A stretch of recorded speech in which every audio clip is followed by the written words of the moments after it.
Seminario de Actualización de Ginecología y Obstetricia. Hola, bienvenidos al Seminario de Actualización de Ginecología y Obstetricia del Instituto Nacional de Perinatología. Soy la doctora Nicte Núñez y el día de hoy veremos el tema hipotiroidismo y embarazo impartido por el doctor Facter Alejandro Vázquez Vizcaíno. Buenas tardes, mi nombre es Facter Alejandro Vázquez Vizcaíno, residente de segundo año de Ginecología y Obstetricia, y el día de hoy presentaré la monografía titulada Hipotiroidismo en el embarazo, la cual fue supervisada por el doctor Guillermo González Luna, residente de tercer año de Ginecología y Obstetricia, y coordinada por las doctoras Nayeli Martínez Cruz, médico adscrito al servicio de endocrinología, y la doctora María José Rodríguez Ibaja, médico adscrito al servicio de medicina materno-fetal. Las preguntas a responder en esta monografía son: ¿cuál es la epidemiología del hipotiroidismo en el embarazo? ¿Cuál es la principal etiología en la población mexicana? ¿Cuál es el impacto del hipotiroidismo durante la gestación? ¿Cuál es el abordaje diagnóstico de esta entidad? ¿Y cuál es el tratamiento y su seguimiento durante el embarazo? El contenido de la actual monografía es introducción y epidemiología, abordaje diagnóstico, tratamiento, inicio y ajuste durante el embarazo y el puerperio, impacto materno y fetal y conclusiones. Los objetivos serán: conocer las generalidades del hipotiroidismo en el embarazo, comprender la fisiopatología de esta enfermedad, establecer el abordaje diagnóstico y terapéutico y describir los impactos maternos y fetales de esta enfermedad.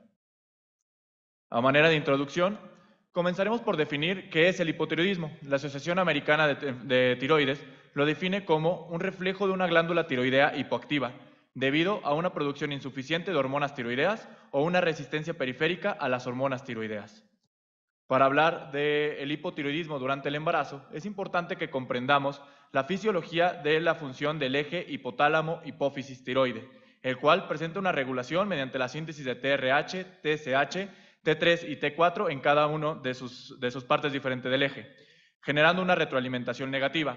Como podemos observar en la imagen, todo comienza a partir del hipotálamo, con la síntesis de TRH, la cual viajará a partir del sistema porta-hipotálamo-hipófisis para generar la estimulación de la hipófisis y la síntesis de TSH. Esta, a su vez, viajará por el torrente sanguíneo hasta la glándula tiroidea, donde la estimulará para generar la síntesis de T3 y de T4. Estas, por la circulación sistémica, regresarán al hipotálamo y a la hipófisis, generando una retroalimentación negativa y dando lugar a una disminución en la síntesis de TRH y TSH. Durante el embarazo, este eje es uno de los que presentan más cambios. Podemos comenzar a ver los cambios principales a partir de la séptima semana de gestación, con un aumento en el tamaño que irá de un 10 a un 40% dependiendo de las zonas y la suplementación con yodo. Este aumento se debe principalmente a un aumento en el líquido extracelular y del volumen sanguíneo, no tanto a una hipertrofia de las células, lo que garantiza que posterior al embarazo haya una regresión a las formas previas. De igual manera, veremos un aumento en la síntesis tanto de T3 como de T4 que irá de un 20 a un 50%, y se elevarán los requerimientos de yodo, dado a una baja reserva de yodo materno por un aumento en la síntesis de las hormonas tiroideas, un aumento en la eliminación renal por el aumento en la tasa de filtrado glomerular y la transferencia materno-fetal de este yodo. En la siguiente imagen podemos observar el eje que comentábamos inicialmente, el hipotálamo, la hipófisis y la tiroides y su regulación mediante la TRH, TSH y la T3 y T4. Vemos adicionalmente el impacto que tendrá la placenta y las hormonas que se producirán en la misma, comenzando por la gonadotropina coriónica humana que conocemos tiene un efecto tirotropo dado que comparte la subunidad alfa con la TSH, lo que genera que tenga una capacidad de estímulo sobre los receptores de TSH a nivel tiroideo, llevando a un aumento en la síntesis de T3 y de T4, generando así la retroalimentación negativa que comentábamos a nivel hipotalámico e hipofisiario. Es importante conocer que por cada 10.000 unidades internacionales de gonadotropina coriónica humana que aumente durante el embarazo, habrá un aumento en la síntesis de T4 total de 0.6 picomoles por litro y una disminución en la síntesis de TSH de 0.1 miliunidades por litro.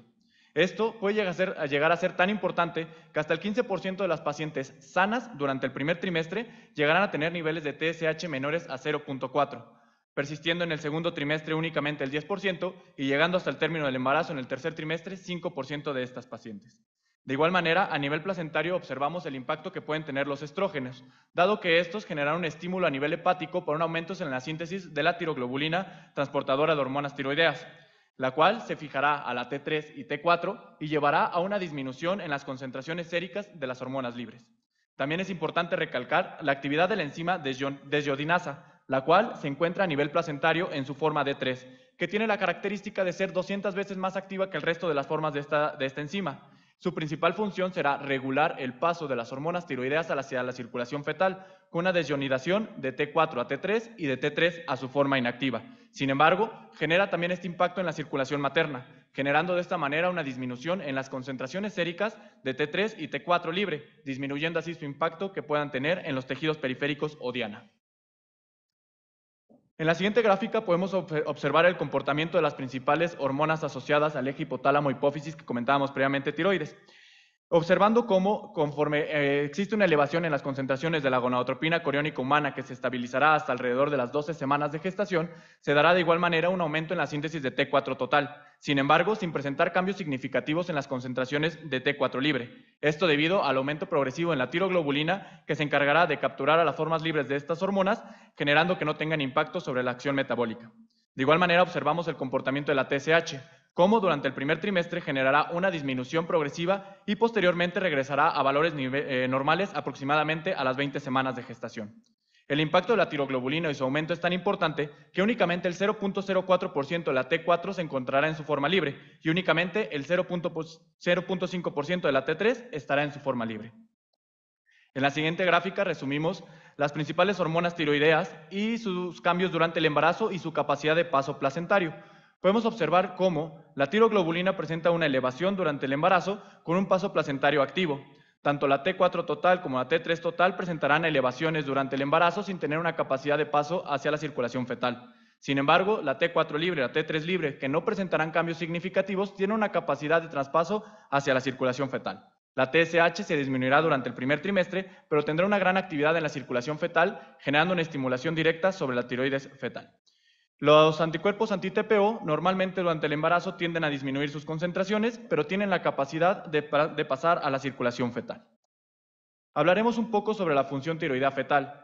Este es el primer órgano endocrino que se va a desarrollar. Su desarrollo comienza a partir de la 4ª a 7ª semana de gestación y se deriva del endodermo. Podemos observar en la imagen A cómo a partir del conducto tirogloso se desarrolla un primordio de la tiroides. Y en la imagen B, a la 7ª semana de gestación, podemos observar cómo la glándula tiroidea se encuentra ya en su lugar definitivo y es capaz de comenzar a responder a estímulos externos.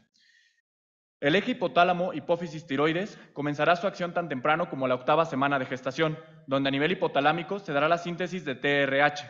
Este, a su vez, logrará generar un estímulo sobre los niveles de TSH o acción de las hormonas hipofisiarias alrededor de las 12 a 14 semanas, teniendo de igual manera una respuesta con la síntesis de T3 y T4 tiroideos en estas semanas de gestación.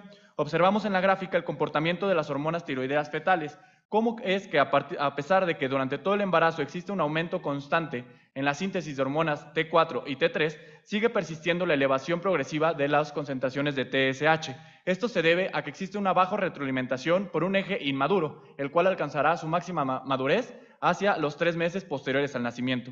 A pesar de que la glándula tiroidea comienza su función de una manera temprana durante el embarazo, aproximadamente del 30 al 50% de las hormonas tiroideas o de T4 libre fetales al momento del nacimiento serán de origen materno. Para comenzar a hablar sobre la epidemiología, el hipotiroidismo afecta aproximadamente al 5% de la población general. Se estima que hay un 5% de personas viviendo con el diagnóstico de hipotiroidismo sin saberlo. La principal etiología de este será primario. Dentro del hipotiroidismo primario, las principales etiologías serán deficiencia de yodo o enfermedad de Hashimoto, que puede llegar a explicar un 30 a un 60% de los casos. Complica de 1 a 2 por cada 1000 embarazos.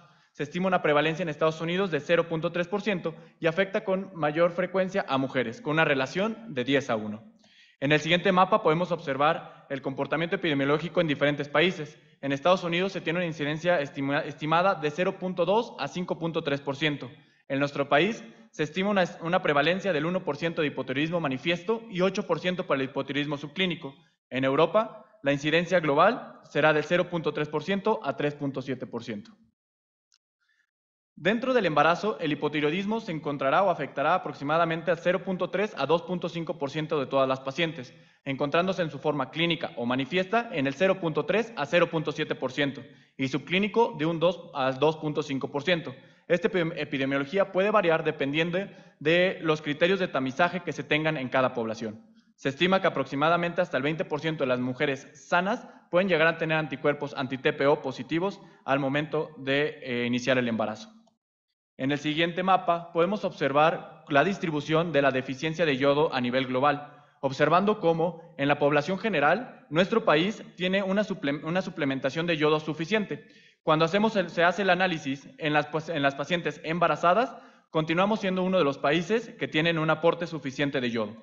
Ahora, ¿cómo es que se han logrado este aporte suficiente? Pues actualmente existen políticas públicas como la siguiente, en donde se dice que toda la sal debe contener de 30 más menos 10 miligramos por kilogramos de sal de yodo. En nuestro país se ha alcanzado un 90% de efectividad en esta meta, lo que ha llevado a una disminución en la presencia del bocio endémico como una de las principales manifestaciones de la deficiencia de yodo de 12.8 por cada 100.000 habitantes a la actual de 1.3 por cada 100.000 habitantes.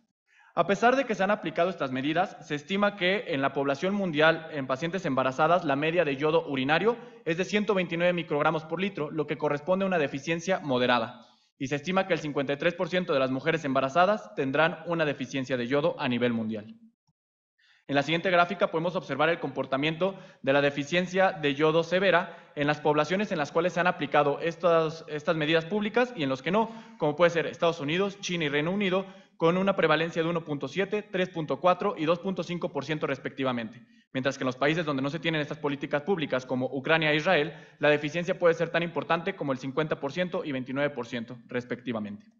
Para considerar que una paciente tenga concentraciones suficientes de yodo, lo que se debe hacer es la medición de las concentraciones medias de yodo, considerando como insuficiente todas aquellas pacientes que tengan menos de 150 microgramos por litro, suficiente aquellas que tengan de 150 a 249, superior a los requerimientos de 250 a 499 y excesivo todas aquellas que sean mayor a 500 microgramos por litro.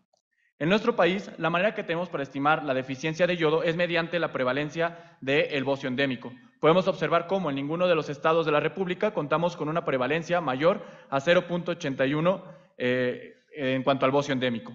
Sin embargo, cuando hacemos el análisis por grupos de edad y género, podemos observar cómo existe una tasa de bocio endémico en la población de los 25 a 44 años en las mujeres mayor a 1, siendo esta la población más afectada.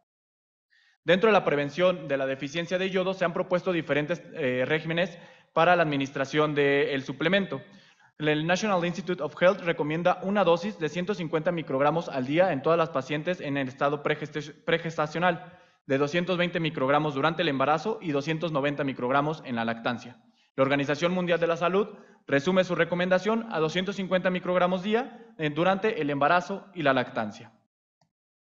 Para hablar sobre la etiología, dividiremos el hipotiroidismo en dos grandes grupos: el hipotiroidismo central, que justificará o será la causa del 98 al 99% de los casos, que se subdivide a su vez en primario, secundario y terciario, y el hipotiroidismo periférico, que se deberá a una resistencia a las hormonas tiroideas o una alteración en la conversión periférica. Dentro del hipotiroidismo central vamos a subdividirlo en primario, que es aquel que se debe a una alteración directa sobre la glándula tiroidea, y vamos a encontrar una manifestación con elevaciones en los niveles de TRH y TSH y supresión en los niveles de T4 libre. Secundario será aquel que la alteración se encuentra a nivel hipofisiario, manifestándose con elevaciones en las concentraciones de TRH, pero disminución en la TSH y la T4 libre. Mientras que el terciario se considera aquel hipotiroidismo que se genera por una alteración a nivel hipotalámica, manifestándose con una supresión completa del eje hipotálamo-hipófisis-tiroides. Dentro de las etiologías de cada uno de estos grupos, encontramos que las principales causas de hipotiroidismo primario será el autoinmune y la deficiencia de yodo, esto dependiendo de la suplementación que se tenga. Considerando que México es uno de los países que cuenta con una suplementación adecuada en la población general y en mujeres embarazadas, podemos deducir que la principal etiología en nuestra población será los casos autoinmunes. El hipotiroidismo secundario se debe principalmente a tumoraciones, terciario a alteraciones hipotalámicas y el transitorio a una tiroiditis puerperal. Desglosando un poco la etiología autoinmune, tenemos la tiroiditis de Hashimoto como la principal causa, la cual se conoce también como la tiroiditis linfocítica crónica, teniendo una prevalencia que va del 8 al 10% de las mujeres en edad reproductiva, afectando a 4 de cada 1000 mujeres durante el embarazo. Es una patología autoinmune que se caracteriza por la inflamación crónica tiroidea que llevará a una destrucción y posterior fallo glandular. Se caracteriza por la presencia de dos anticuerpos, antiperoxidasa y antitoroglobulinas, encontrando los primeros en un 50 al 70% de los casos y los segundos hasta en el 100% de los casos. Las principales características histológicas de esta patología será la presencia de una infiltración linfocítica con la formación de centros germinales, una atrofia del folículo tiroideo con metaplasia oxifílica y ausencia de coloides y posterior fibrosis. Para iniciar el diagnóstico, es importante comprender que las manifestaciones del hipotiroidismo se caracterizan por ser sistémicas, esto debido a una disminución en la reducción de la actividad metabólica generada por las hormonas tiroideas. Es muy común que los síntomas que se presentan en el hipotiroidismo se puedan llegar a confundir con las alteraciones presentes durante el embarazo, dado que únicamente 1/3 de las pacientes presentarán los síntomas clásicos de hipotiroidismo, 1/3 tendrán una sintomatología de leve a moderada y el tercio restante puede cursar asintomática a pesar de tener hallazgos bioquímicos confirmatorios del diagnóstico de hipotiroidismo. Dentro de los principales síntomas que se presentarán, tenemos la piel seca que afectará del 60 al 100% de la población, la ganancia de peso que será en el 60% de la población, estreñimiento en un 50%, trastornos menstruales hasta en el 60% y bradicardia en un 15% de las pacientes. Una vez que se vaya a iniciar un abordaje diagnóstico, lo primordial será realizar una clasificación de severidad. Para esto requerimos de los niveles de TSH y T4 libre. Con estos dos podremos hacer una subclasificación del hipotiroidismo en el hipotiroidismo manifiesto e hipotiroidismo subclínico. El manifiesto se caracteriza por la presencia de una TSH aumentada con una T4 libre, mientras que el subclínico se caracteriza por la presencia de una TSH elevada sin cambios en los niveles de T4 libre. Será necesario también realizar o solicitar a estas pacientes las valoraciones de los autoanticuerpos previamente comentados. Cuando intentamos establecer los puntos de corte por la población de una TSH, las recomendaciones actuales es que se haga de acuerdo a cada población de manera dirigida y por trimestres.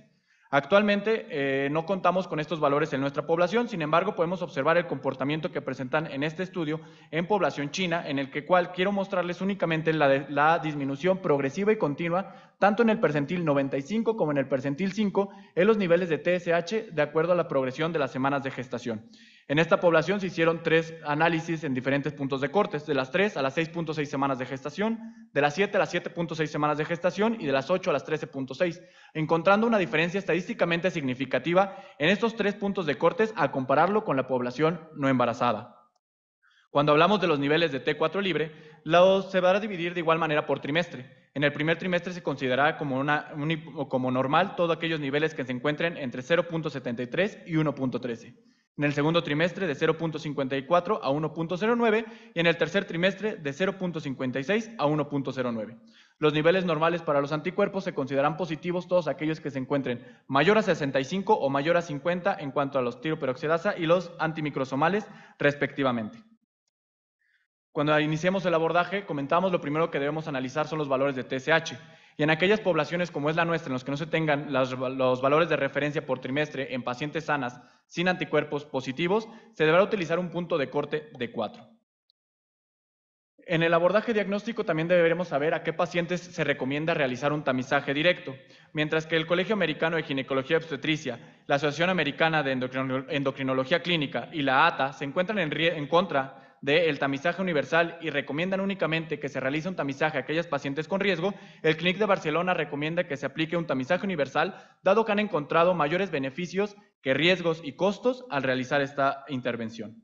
Sin embargo, si nosotros decidimos realizar la intervención únicamente en aquellas mujeres que tengan factores de riesgo para hipotiroidismo, se deberá realizar en todas aquellas que tengan antecedente de irradiación de cuello o cabeza, antecedente de cirugía tiroidea, diabetes mellitus tipo 1 o alguna enfermedad autoinmune, antecedente de autoinmunidad tiroidea o bocio, antecedente de hipo o hipertiroidismo, un cuadro clínico característico, índice de masa corporal mayor a 40, pérdida gestacional recurrente o infertilidad, el antecedente de consumo de amiodarona o litio, antecedentes heredofamiliares, una edad mayor a 30 años y que hayan tenido más de 2 embarazos. Si tenemos alguna paciente que cumpla alguno de los criterios de tamizaje, se deberán solicitar los valores de TSH y T4 libre. Para el inicio del abordaje, lo primero que observaremos serán los niveles de TSH. En aquellas pacientes que cuenten con niveles disminuidos, se deberá realizar un abordaje para un probable hipertiroidismo o una tirotoxicosis del embarazo. En aquellas pacientes que tengan una TSH normal, se recomienda subdividirlos en 2 grupos. Aquellas que tengan una TSH menores a 2.5 y los que tengan TSH mayores a 2.5. En este segundo grupo se deberá realizar una valoración de autoanticuerpos. Y en aquellas pacientes que presenten TSH elevada, estaremos sospechando la presencia de un hipotiroidismo, por lo que se recomienda valorar los niveles de T4 libre y anticuerpos. Aquellos pacientes que tengan niveles de T4 libre disminuidos tendrán el diagnóstico de un hipotiroidismo manifiesto. mientras que aquellos que encontremos valores de T4 libre normal, estaremos frente a un hipotiroidismo subclínico y será necesario la estimación de los valores de anticuerpos. Dentro del tratamiento, actualmente existen 3 grupos en los cuales se encuentra recomendado el inicio del tratamiento de manera inmediata. Todas las pacientes que cuenten con el diagnóstico de un hipotiroidismo manifiesto, que tengan anticuerpos positivos y una TSH mayor al límite límite superior de la normalidad, que tengan anticuerpos negativos y una TSH mayor a 10. Y existen 2 poblaciones en las cuales se valorará el inicio del tratamiento. En aquellas pacientes que tengan anticuerpos positivos y una TSH mayor a 2.5 y menor al límite superior, y anticuerpos negativos y una TSH mayor al límite superior, pero que sea menor a 10. En el siguiente estudio que les presento, cuyo objetivo era analizar el impacto de la terapia con levotiroxina en las pacientes embarazadas con hipotiroidismo subclínico, fue una revisión sistemática con metaanálisis, en el cual se incluyeron mujeres embarazadas con el diagnóstico de hipotiroidismo subclínico de acuerdo a los criterios de la ATA 2017 y se les haya administrado el tratamiento previamente comentado. Se incluyeron un total de 24 estudios con una población de 11.274 mujeres embarazadas con este diagnóstico. Se hizo una subdivisión dentro del estudio entre aquellas pacientes que tuvieran anticuerpos positivos y negativos. Podemos observar cómo en aquellas pacientes anti-TPO negativos e hipotiroidismo subclínico, la intervención con la administración de levotiroxina disminuyó el riesgo de una manera estadísticamente significativa para presentar parto pretérmino, pérdida gestacional, trastornos hipertensivos del embarazo y diabetes gestacional. No así para un bajo peso al nacimiento, ruptura prematura de membranas y restricción del crecimiento fetal. Mientras que en el grupo de los anti-TPO positivos encontramos una disminución en los mismos 4 desenlaces y se agregó además una disminución en el riesgo del 62% de presentar restricción del crecimiento fetal. Con lo previamente comentado, podemos concluir que el tratamiento con levotiroxina en aquellas pacientes con hipotiroidismo subclínico, independientemente del estado de autoinmunidad, disminuye el riesgo de presentar desenlaces adversos durante el embarazo, por lo que el tratamiento se debe ofrecer a todas las pacientes que cumplan criterios diagnósticos para hipotiroidismo subclínico.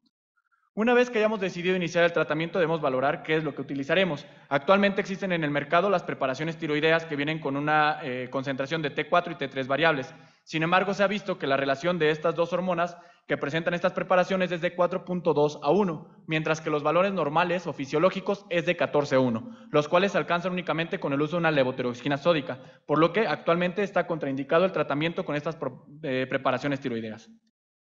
Una vez que hayamos decidido iniciar el tratamiento con levotiroxina, es importante considerar las indicaciones para este tratamiento. Este fármaco se debe consumir en ayuno y esperar al menos 30 minutos posteriores a la toma del mismo para comenzar la ingesta de alimentos. Y se deberá separar de 4 a 6 horas del consumo de sacarato ferroso, carbonato de calcio e hidróxido de aluminio, dado que disminuyen la absorción del fármaco. Y se recomienda que el consumo sea siempre en un horario fijo. Cuando hayamos iniciado el tratamiento, debemos buscar los objetivos del tratamiento para el hipotiroidismo. Se recomienda llevar las TSHs a la mitad inferior del rango de referencia específico por trimestre. En las poblaciones donde no se cuente con este rango, se deberá llevar los valores de TSH menores a 2.5. El ajuste en las pacientes con un diagnóstico de hipotiroidismo pregestacional se deberá realizar en un 50-85% de las mismas. Va a depender mucho de la etiología del hipotiroidismo y de la capacidad residual que quede de la función tiroidea. Se debe este ajuste a los cambios hormonales que habíamos comentado previamente y se deberá realizar tan pronto como se haya confirmado el embarazo.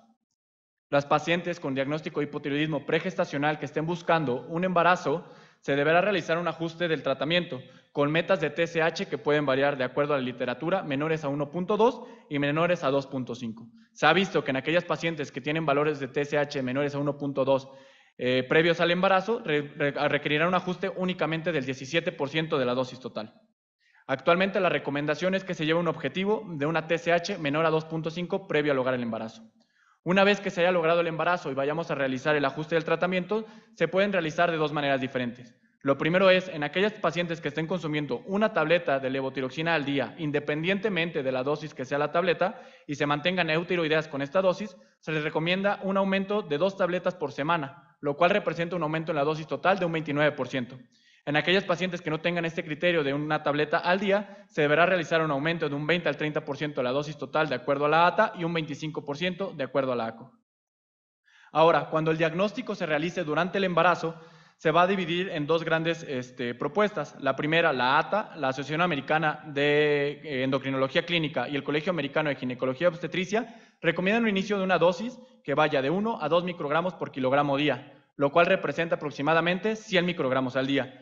El Clínic de Barcelona propone una dosis más alta, con una dosis de inicio de 2 a 2.4 microgramos por kilogramos al día, lo que representa aproximadamente 160 microgramos al día, con un ajuste posterior a los 30 a 40 días, con una reducción a 1.6 microgramos por kilogramo al día y un posterior seguimiento, como veremos enseguida. El seguimiento se deberá realizar a todas las pacientes que tengan el diagnóstico de hipotiroidismo subclínico o manifiesto, aquellas pacientes que hayan tenido factores de riesgo para hipotiroidismo o que cuenten con anticuerpos positivos, que hayan sido sometidos a una hemitiroidectomía y hayan recibido yodo radioactivo. El seguimiento se deberá realizar con una primera medición del perfil tiroideo al inicio del embarazo, posteriormente será cada 4 semanas y de ahí hasta las 20 semanas de gestación. Y la última valoración se deberá realizar entre las 26 a 32 semanas de gestación de acuerdo al Clínic de Barcelona y a las 30 semanas de gestación de acuerdo a la ACOG. Uno de los puntos importantes a destacar es que en aquellas pacientes que estén con el diagnóstico de un hipotiroidismo que se haya iniciado de manera oportuna y adecuada la suplementación con levotiroxina, no es necesario realizar pruebas adicionales en el seguimiento del embarazo. De igual manera, uno de los puntos que se ha tenido en discusión sobre el tratamiento es en aquellas pacientes si el tratamiento con levotiroxina va a disminuir el riesgo de la pérdida del embarazo en pacientes eutiroideas con anticuerpos tiroideos positivos. Las recomendaciones actuales de la ATA dicen que se debe administrar una dosis de 25 a 50 microgramos de levotiroxinas en estas pacientes, dado que se debe considerar el bajo riesgo que tiene la intervención y el potencial beneficio. Sin embargo, el siguiente estudio que les presento, cuyo objetivo fue determinar si el hipotiroidismo y o la autoinmunidad tiroidea se asocia con la pérdida gestacional recurrente y los desenlaces con el tratamiento, fue una revisión sistemática con metaanálisis que incluyeron mujeres con pérdida gestacional recurrente e hipotiroidismo manifiesto subclínico y autoanticuerpos positivos. Se incluyeron un total de 44 estudios. En este primer análisis lo que hicieron fue comparar si las pacientes con anticuerpos positivos tenían un mayor riesgo para presentar pérdida gestacional recurrente y se encontró que se aumentaba el riesgo en un 94% de una manera estadísticamente significativa.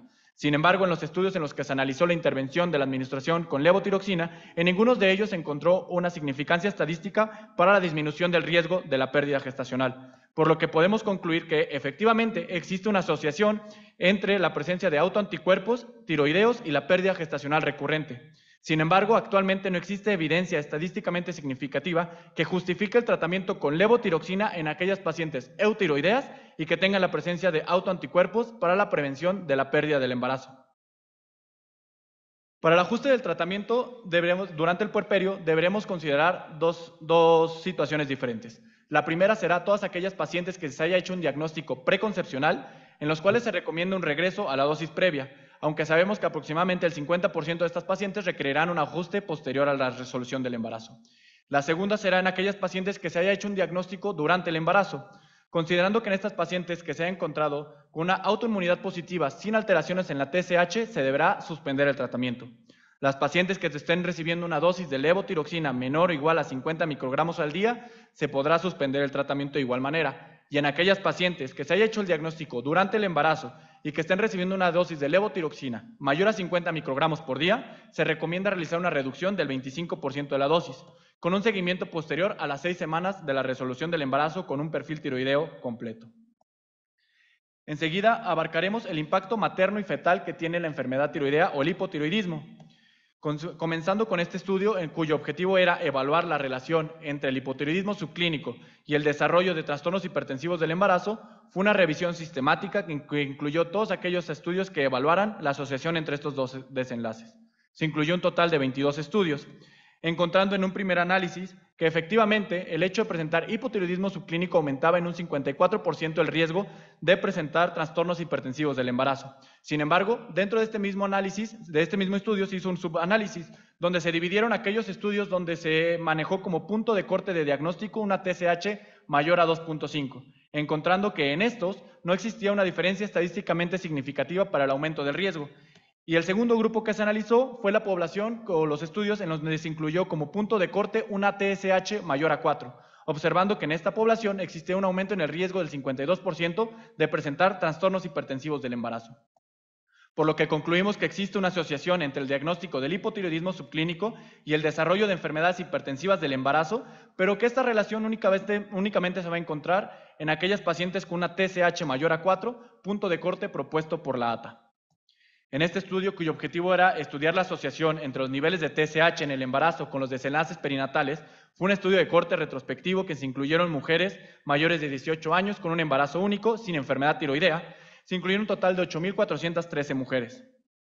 En este se encontró que todas aquellas pacientes que tuvieran un aumento en los niveles de TSH mayor a 4 presentaban un mayor riesgo de presentar prematuridad y síndrome de distrés respiratorio. No así para ingreso a la unidad de cuidados intensivos, bajo peso al nacimiento y Apgar bajo, tampoco encontrando asociación con los desenlaces durante el embarazo como pérdida gestacional, parto pretérmino, desprendimiento prematuro de placenta, el aumento de riesgo de cesárea y diabetes gestacional.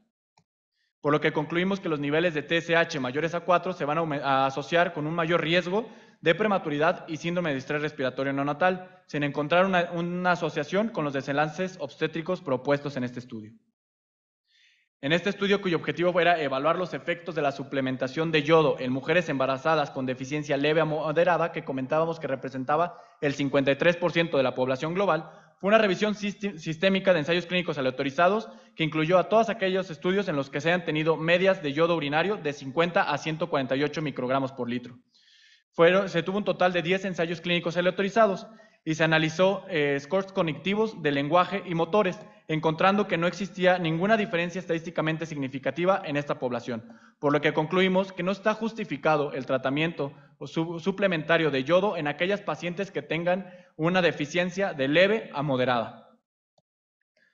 Hablando ahora sobre los autoanticuerpos y el impacto que estos presentarán durante el embarazo, es importante que consideremos que encontraremos estos anticuerpos positivos en 2 al 17% de las mujeres no seleccionadas o mujeres sanas, con una distribución del 5% antiperoxidasa, 4% antitroglobulina y el resto una combinación de ambos.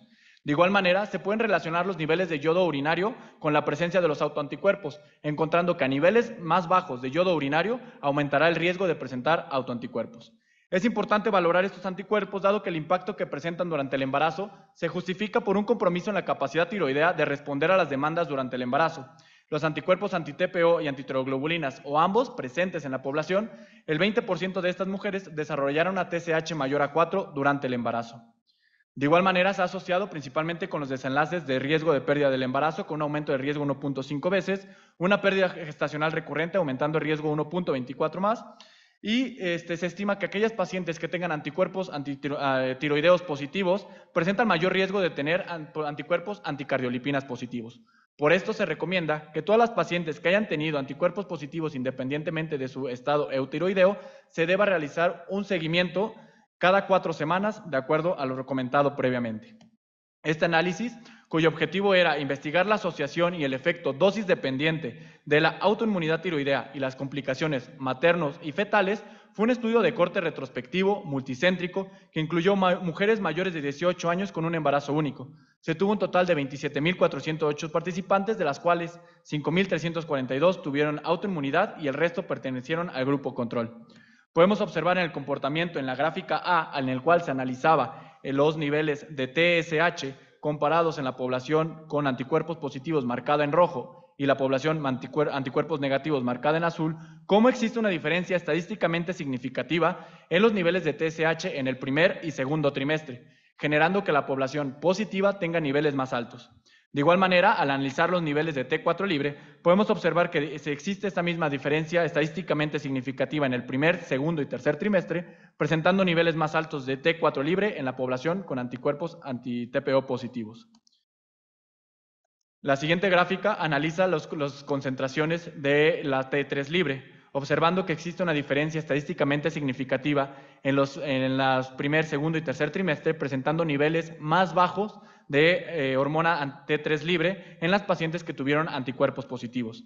De igual manera, cuando se hizo el análisis de las concentraciones o los niveles de concentración de anticuerpos anti-TPO y los niveles de hormonas TSH, T4 y T3, se encontró que a mayores concentraciones de anticuerpos anti-TPO, existen mayores concentraciones de TSH, como observamos en la gráfica D, marcado en rojo. Mientras que las concentraciones de T4 se vieron disminuidas a mayores concentraciones de anticuerpos anti-TPO, sin presentar cambios estadísticamente significativos en las concentraciones séricas de T3 libre. Dentro de este mismo análisis se buscó determinar si los anticuerpos positivos generaban alteraciones en los desenlaces perinatales.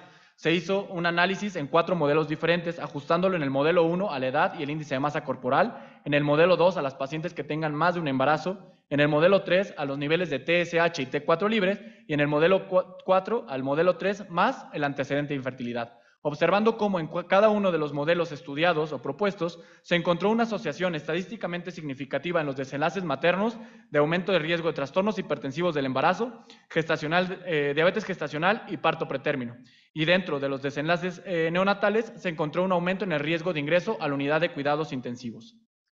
Haciendo un análisis separado dentro de este mismo estudio en cuanto a las concentraciones de TPO y antitiroglobulina, se encontró que las concentraciones de anti-TPO elevadas se asociaba únicamente de una manera estadísticamente significativa al riesgo de presentar trastornos hipertensivos del embarazo, mientras que los niveles de tiroglobulina se asociaron a los trastornos hipertensivos del embarazo, al riesgo de ingreso a unidad de cuidados intensivos y un feto pequeño por edad gestacional. En la gráfica A y B, en las cuales se analizaron las concentraciones de anticuerpos anti-TPO y antitiroglobulina, se encontró cómo a mayores niveles de anticuerpos en ambos casos se esperaba o se calculaba un menor peso al nacimiento, por lo que podemos estimar que las concentraciones de estos anticuerpos son dosis dependientes para generar una alteración en el crecimiento fetal. Como conclusiones, podemos concluir que existe una asociación entre la autoinmunidad tiroidea y los eventos adversos durante el embarazo, y en el embarazo y en los recién nacidos de madres con anticuerpos positivos, y que estos desenlaces van a ser dosis dependiente entre el impacto y los niveles de autoanticuerpos. Abordando ahora algunas situaciones especiales dentro del embarazo, comenzaremos por hablar de la hipotiroxinemia aislada, la cual se define como todas aquellas pacientes que tengan una T4 libre o T4 total disminuida menores al percentil 2.5 o 10 respectivamente, con valores de TSH normal. Se asocia principalmente a niveles bajos o una deficiencia de yodo. Este estudio, cuyo objetivo era evaluar la asociación entre la hipotiroxinemia materna aislada durante el primer trimestre y los desenlaces adversos durante el embarazo, fue un estudio de corte retrospectivo en el que se incluyeron mujeres con este diagnóstico que se mantuvieran eutiroideas y que se le diera un seguimiento con perfil tiroideo. Fue un total de 7.051 pacientes con una muestra de 1.337 para la hipotiroxinemia. Podemos observar cómo, en el primer análisis que se propuso en este estudio, se encontró una asociación estadísticamente significativa con un aumento en el riesgo de desprendimiento prematuro de placenta normoinserta. Sin embargo, hacer el estudio ajustado a la edad materna, al nivel de educación y al índice de masa corporal pregestacional, esta diferencia dejó de ser estadísticamente significativa. De igual manera, cuando se analizaron los desenlaces neonatales, se encontró que no existía un aumento en el riesgo de presentar macrosomía, feto pequeño por edad gestacional, feto grande por edad gestacional o un Apgar bajo al nacimiento. Por lo que podemos concluir que la hipertiroxinemia materna aislada no va a aumentar el riesgo de presentar eventos adversos perinatales maternos o fetales, por lo que no se justifica el tratamiento sustitutivo sistémico en las pacientes que cuenten con este diagnóstico.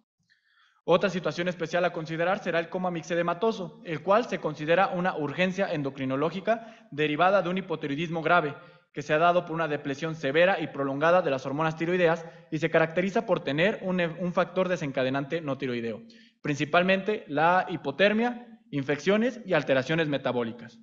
Se estima que alrededor del mundo se presenta 0.22 personas por millón al año, teniendo una mortalidad nada despreciable, que irá de un 20 a 25%.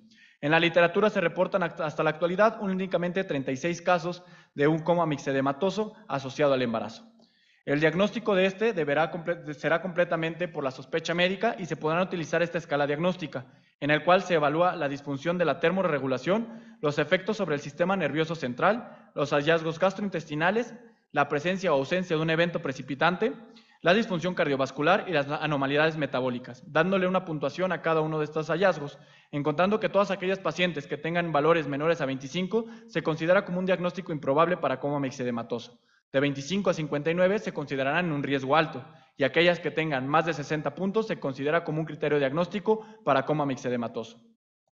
Para hablar sobre el abordaje de estas pacientes, será necesario iniciar con el manejo sustitutivo de las hormonas tiroideas. Actualmente se recomienda una dosis de carga de 200 a 500 microgramos en bolo intravenoso de levotiroxina. Sin embargo, en aquellos países como el nuestro, en el que no se cuenta con la presentación intravenosa, se puede utilizar la administración de 500 microgramos por sonda nasogástrica, considerando la disminución que tendrá en la absorción por las alteraciones asociadas al hipotiroidismo.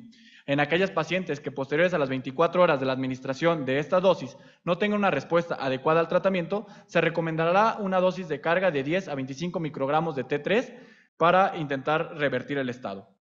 Es importante considerar que en aquellas pacientes que se administren las dosis de cargas de levotiroxina, podríamos llegar a generar una insuficiencia adrenal, por lo que se recomienda utilizar hidrocortisona en dosis de estrés con una dosis de 200 a 400 miligramos por día.